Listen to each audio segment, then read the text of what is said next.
My name is Jason Smith. The name of my company is Right Restoration. We're a full-service fire and water remediation company that specializes in mold remediation, disinfection, biohazard, anything that you need to have cleaned or remediated, our company can help handle. So what you can expect from a treatment like this is when we are coming in, we're going to coat and cover all visible and non-visible spaces because the virus you can't see, so the product that we're using is such a very small level.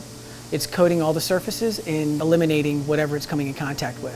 What people can expect when they come back in here is that the space and the surfaces, the high touch points, if there was any areas that were affected, they're eliminated at this point.